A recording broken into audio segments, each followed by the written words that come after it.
Hey everybody, I feel like I owe you this video.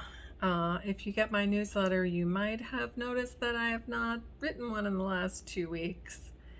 And I guess I think it's not because I don't have anything to say. I think it's because I have too much to say. And it's just all jumbled up in there. So summer is here in Florida now, and that is my own personal hell because it is really, really, really, really hot out, and it's very unpleasant to spend any amount of time outside. I just lose all my energy, and then I don't, have that energy to work or, socialize or any of the other things I wanted to do. So I gave free hugs last weekend and it was a mistake, but I had booked it months ago and wasn't really thinking about it, but it was super hot and I got really dehydrated. So that sucks. Other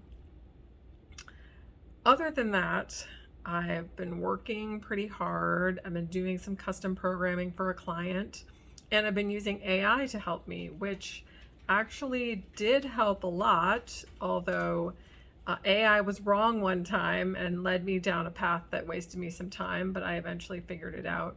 So that's actually I've been enjoying the challenge of what I've been using it for, and I've actually been learning some new things about what I do.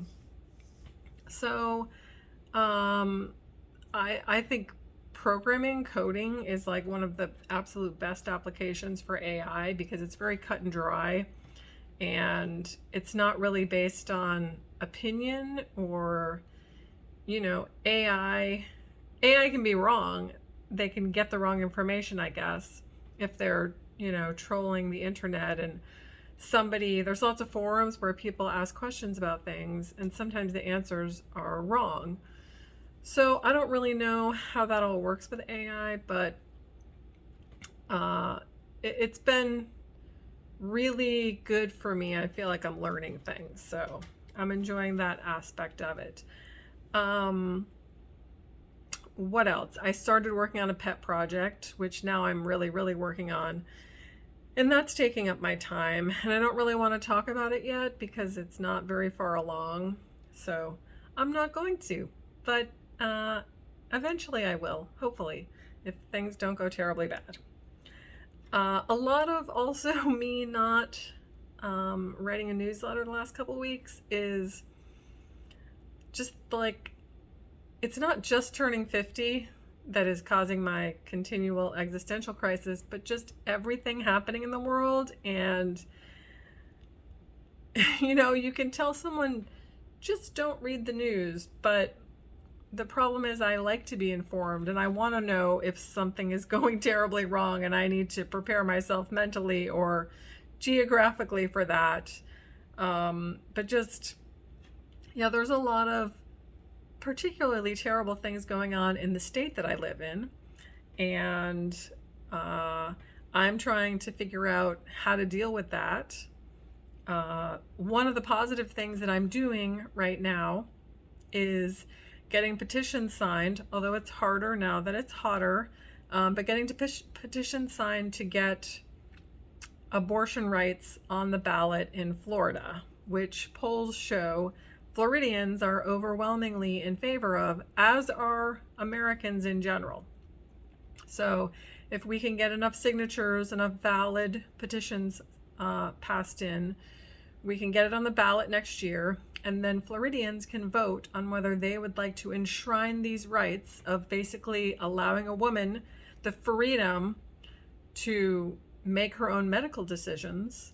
That would be a huge victory for not just the women of Florida, but all of the people of Florida, and it would set a great precedent for the whole country. So wish us luck on that.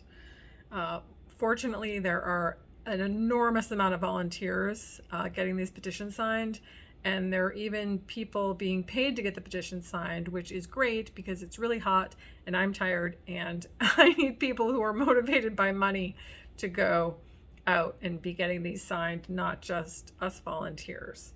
So that's been great. Also, my second class of my strategic storytelling certification just started on Tuesday. The first class didn't go so great. I started that maybe in March, and immediately, each of the classes is only 2 weeks long. For one of the weeks of that class, I had a terrible headache. So I was able to finish the class, thank goodness, and got a perfect, score on it. But I put off, there's 5 classes. I put off the second 2 to right now. And then the last 2 I will be doing in September, just because it's really fast paced. And if you lose any amount of time, you'll feel very behind. So it's great. I already started working on it. I'm already finding it interesting. We're analyzing PSAs using a certain metric, a certain standard of sort of how good campaigns are laid out. They go in a certain order, cover certain things. Anyway, you don't care. But so that class has started, and I've got my mind on that now. I'm also planning an epic European adventure for next summer, 2024. And I've started really, like, now I'm getting to specifics, and I'm going to be inviting friends of mine to come and join me at different places that I'm going to be. I'm going to be gone for 3 months, and I'm going to be in 2 of the places for a month each, and then the rest of the time, it'll probably end up being a little bit more than 3 months, but the rest of the time I'll be at different places, maybe for a week or 4 days. And I've pretty much got the places all set where I'm going to be, so I'm starting to look at Airbnbs. And so my friends join me, they can pitch in for the lodging, but everything will be all set up. They won't have to plan anything except their plane ticket. So I'm really, really, really, oh my gosh, really looking forward to that. So that's I just started getting really serious about that planning, and that's kind of giving me something to look forward to. I'm also looking forward to going to Albany, New York at the beginning of August. I'm going to be up there for 6 weeks, and a girlfriend is going to ride up with me, and we're going to stop in Chattanooga and do a little hiking for a couple days. Libby's going with me. She's going to have a new snazzy travel setup, which I think she's going to really like. And so just knowing that I'm getting out of this hell in a little over a month and won't be back until most of the hell is over makes me feel good. I'm looking forward to going hiking and just wandering around the city. And while I'm staying in Albany, I'm going to take the train to New York City to visit my friend Allie. And one night we're going to go see the new Broadway play that was scored by David Byrne. And the next night we're going to go see Duran Duran in this really small amphitheater right across from her house. So it's going to be a super fun couple days when I go down there to see her. So I'll probably also visit my friends in Boston, and hopefully some of my friends from Vermont will come visit me in Albany, because there'll be space for them to stay. And yeah, so and I will say this. Okay, so I'm 50, so if you're a woman watching this, there's just all sorts of crazy shit going on with my body. So I thought I had my migraines under control, and a couple months ago, I got a very different, weird, crazy, strong, horrifying, what I call a tension headache. My doctor called it a migraine, but to me, I thought it was a tension headache. But anyway, like, the whole side of my head was tender, and I ended up in the ER because it wouldn't go away, because it was different than the headaches I usually get. So I tried the things that I usually do, and none of them worked. So I ended up getting some Tylenol 3 from her, which is codeine, because I used to take this really strong, I had 2 different medicines because I get 2 different headaches. I used to. I used to get migraines, and then I would get really severe tension headaches, and they each are treated in a different way. So the stuff I would take for a migraine was called Zomig. You squirt it up your nose. It was so gross, and it would leave me exhausted for like 15 hours. And then the stuff for the tension headache was Fioricet with codeine, which had a ton of caffeine in it. So it made me jittery, but also it had a barbiturate in it, which made me tired again for like 15 hours. And so I was just like, those interrupt my work productivity so much. So I asked her to give me just codeine, and she did. And it seemed to work the next month. I still got a headache that could have turned really, really bad. Actually, I got one and got rid of it, and then I got another one and got rid of that. So I did actually just get an MRI and an MRA, which is just like an MRI, and an ultrasound, all back to back. People told me that MRIs were loud, but I was really not prepared for how loud it was. There was no, people told me they play music or whatever. There was no music. They did put those little cheapy foam earplugs in my ears, but it was so loud. But it's cool because I took a bunch of Valium before I went and had them. So, but I still, even with the Valium, like, so I didn't feel claustrophobic. It was kind of a more open MRI, but it was real close to my, head. But because I didn't really know how long the noise was going to last, I sang to myself in my head. I just kept singing songs over and over again. And if one of my siblings or family members watches this, one of the songs I kept singing was "You Are My Sunshine," which is a song that my sister used to sing with my mom when she had Alzheimer's and was in the nursing home. But I just had to keep singing to myself because I couldn't just sit there with this loud noise banging right over my head, because I felt like it was an eternity. Anyway, I got through that. I don't know what the results are yet. Hopefully nothing. Half of me is like, it would be cool to have something and know what it is.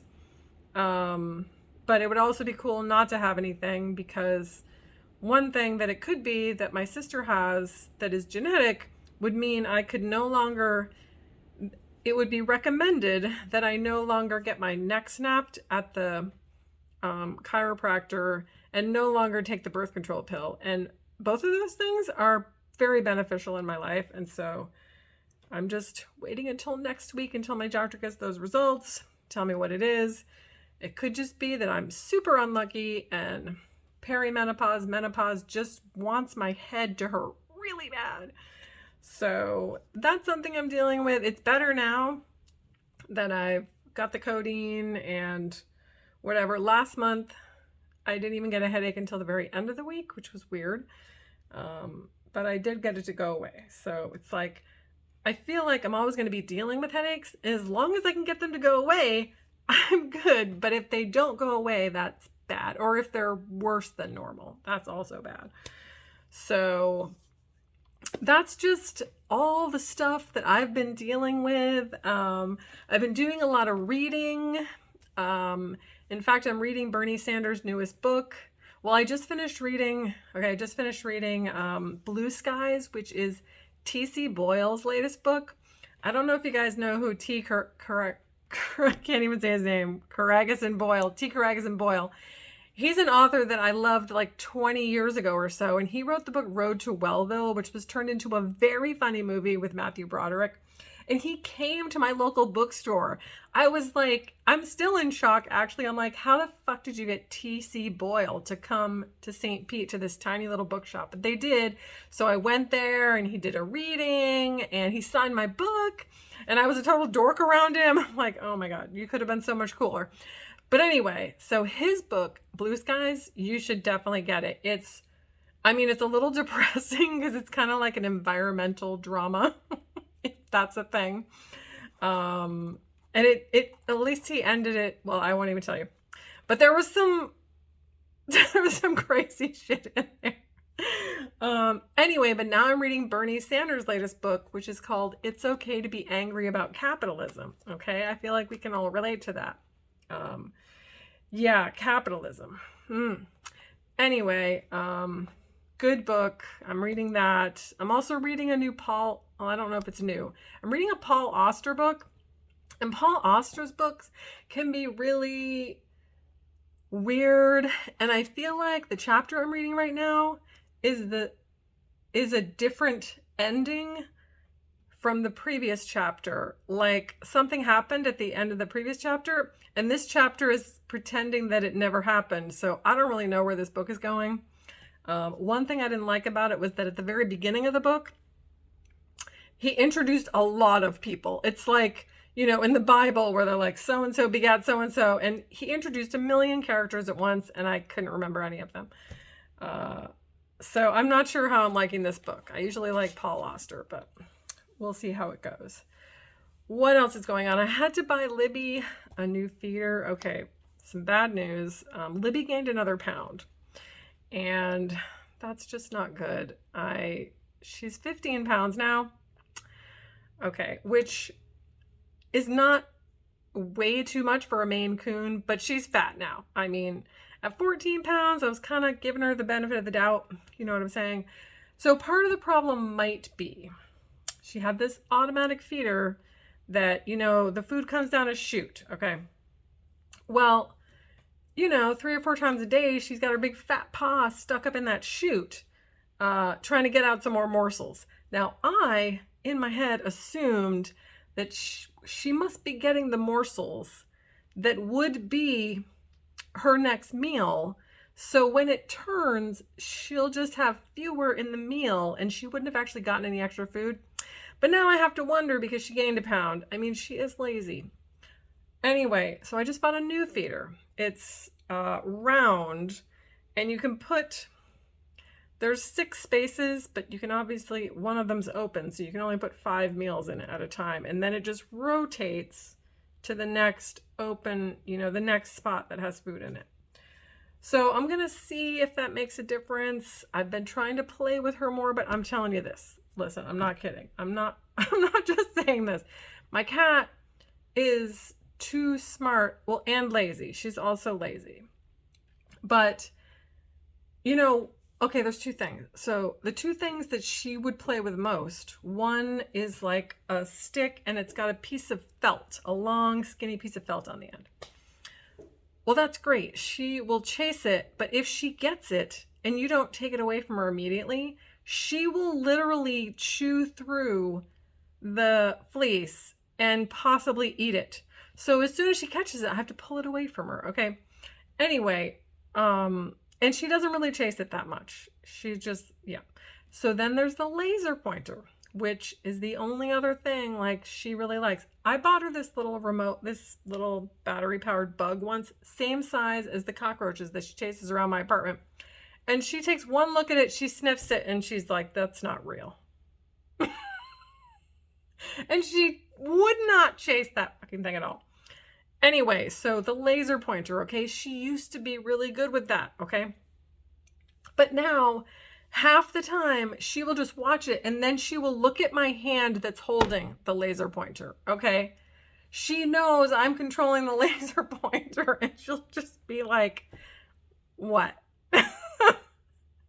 She does chase it a little bit. Like, I can only get her to play with it for like a couple minutes, though. But I've been working on that. I'm like, any couple minutes, any calories this cat can burn, is a good thing. So that's been going on. Yeah, so the new feeder's going well so far, but I would not put it past her to one day just be in there and try to pry that thing apart. Okay, she's very motivated to eat. What else do I have going on? Yeah, I think that's about it. I mean, that's enough, right? It's just like a lot of stuff. I feel a little stuck right now, and I'm hoping that the pet project that I'm working on will help me get unstuck.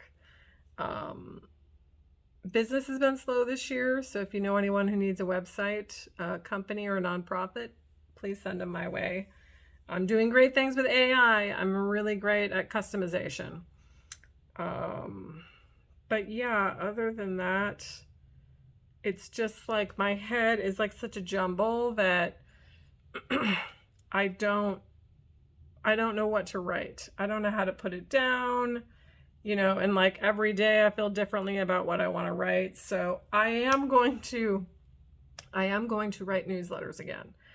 I just have to get focused and kind of figure out what that's going to look like. I will say one thing about my whole like existential crisis, and like I feel a little depressed. I'm not going to lie. But I have this app, and I've talked about it before.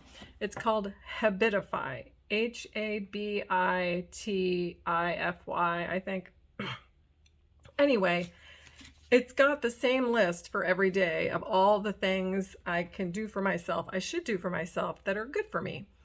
And so, I can go to the app and like, I did this. And I have to say, it's at the very least, that is motivating me to like not just sit on my ass and do nothing all day. Like I have a motivational message. The first thing says, read my daily message and then do my morning shoulder stretches, take a walk, do yoga, drink 4 glasses of water.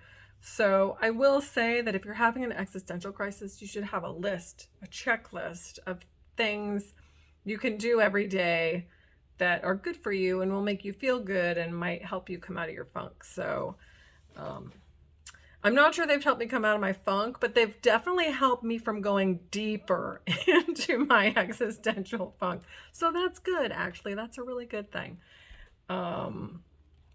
Yeah, I'm just, there is so much going on in the world, and there's so much uncertainty, and I know there's always going to be uncertainty, but it seems like it's kind of excessive right now, and things aren't in our control, which everything is never going to be in our control. But again, I feel like it's a little bit less in my control. People talk about voting and, how's the status of voting in Florida? I don't know. So that's why I'm not really doing any activism anymore in Florida, because everything I've ever worked for, pretty much, other than getting people elected, all the causes I've worked for have been overturned by the state government and then pretty much forbidden by any, for any city to do. So this one thing, though, this ballot initiative, is something that everyone will vote on in Florida. And so it doesn't matter if there are gerrymandered districts there is a process by which the counties are going to try to throw away as many of these as they can as invalid. But we're trying to be very careful to make sure they're all valid. So once it's on the ballot, the voters of Florida will vote for it. And I'm not delusional. I know that we've gotten things on the ballot before, and majority of Floridians have voted for it, and then the state government does something to thwart it. But I don't know. I just really think messing with women is not a good idea. I don't think that's gonna fly very well. So send whatever positive energy you have in this direction, because honestly, we really need a win here. We really, really need a win here. It's bad enough being in Florida, and being someone who has the ideals that I have, but just imagine the people here who have the ideals I have, who are not white or straight, or male, and how those people, some of those people are leaving Florida. I don't blame them. So it's just a really weird time here. Even people who aren't, even people who just think like me and, aren't part of a marginalized community are leaving Florida because they just don't feel it represents them anymore, So, yeah, it's really tough being here right now. I don't know what my plan is yet, whether I'm going to stay or not. It definitely depends on, you know, if my rent stays stable, and if we could get a new governor, which would be great. If we would get a new sane governor, I would do more activism again. So much is in flux here, and so many people are being harmed by the legislation that's coming out here, and it's just, yeah, it's a lot. It's heavy, and it's really wearing on me, because, activists never think they're doing enough. So I try not to be too hard on myself. I just do what I can, and that's what I'm going to keep doing. So that's my update. And again, I apologize for 2 weeks with no newsletters. And like I said, I'm going to formulate a plan. I'm going to try to be better. And I hope you all are safe and sound wherever you are. Love you guys.